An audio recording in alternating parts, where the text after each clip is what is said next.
In Harmony, when you're working with deformers, it is also possible to mix that with parent-child rigging. However, there are some tricky situations that can come up when certain items are distorted that you didn't want distorted. Now, there is control over this, and for that we have the kinematic output. To show you an example of this, what I want to do is add a deformer to the neck so it will give the head a little more of a natural bend. So right now, if I click on the neck, let's go to our transform tool. I'm going to zoom in here. We can move the head back and forward, but it's still kind of stiff. So what I want to do is I'm going to go ahead and solo the neck for a moment. So on my timeline, I'll simply click solo mode. Let's open this up, and I'll turn off the other layers just so I can see where the neck is. And I'm going to go up to my rigging tool.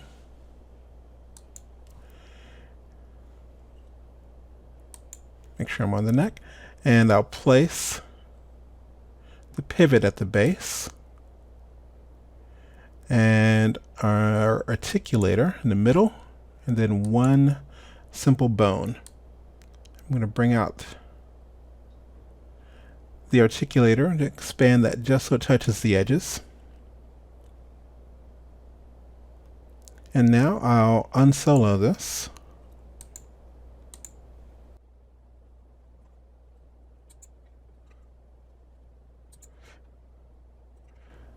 All right, and got a little distortion happening here, or a little bit of hidden work. I want to make sure my arm is moved up front.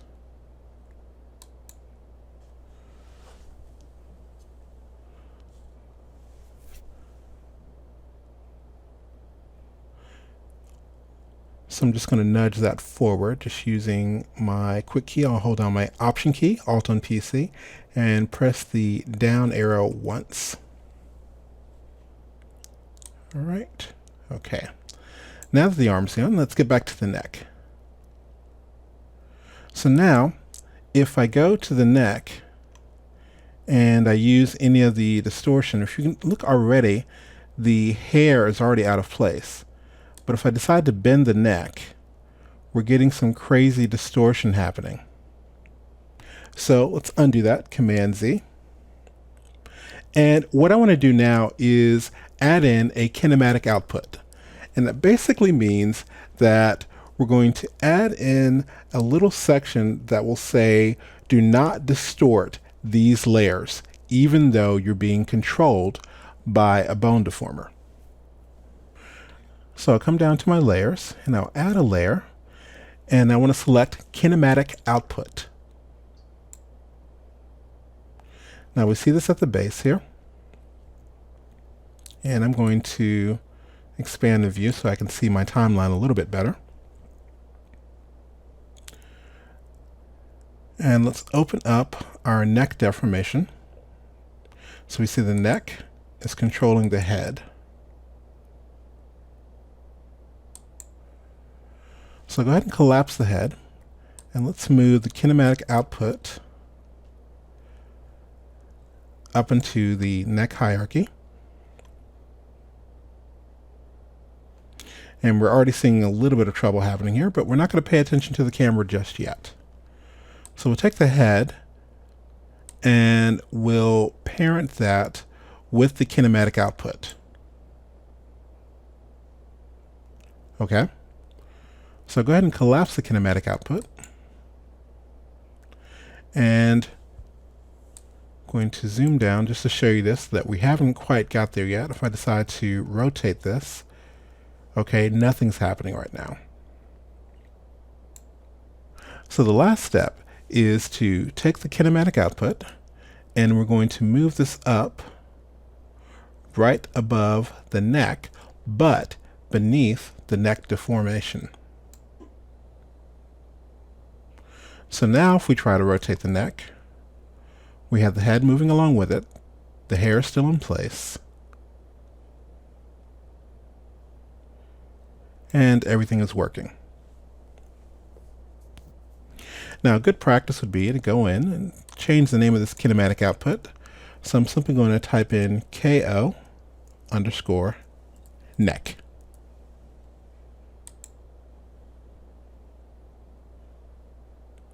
And we'll go ahead and collapse that.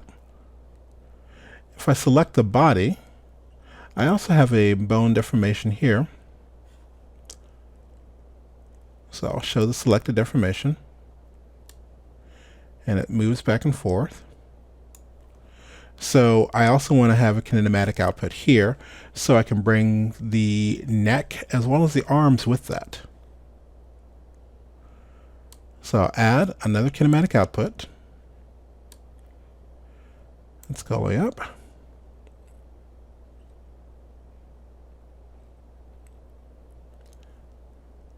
And I'll bring this up into the body.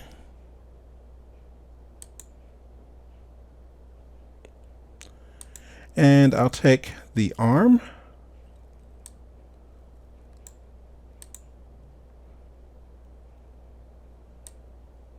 and place that under kinematic output. And now, if I rotate the body, the arm goes along with it, and it's not being distorted.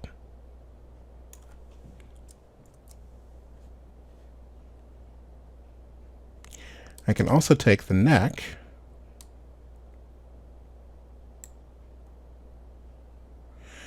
and bring that with it as well. So if I rotate the body, we have the head and neck.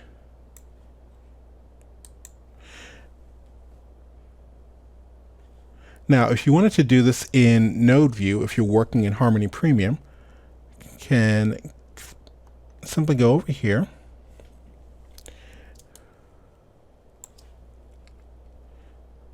and let's locate our kinematic output.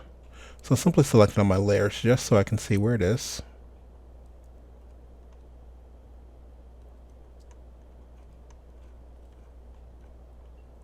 And this is way down here at the base.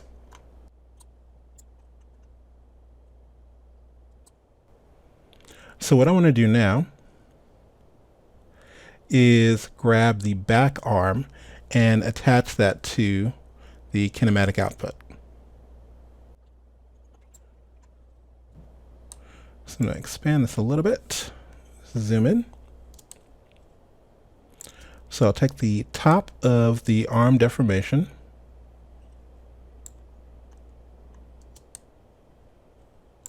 let's bring our kinematic output up a little bit. All right, so we'll take the top of our back arm deformation and bring it to the base of our kinematic output. And now, if we move our body, the back arm, the front arm, and the head are all moving with it, and the body's deformation bones are not distorting the head or the arms.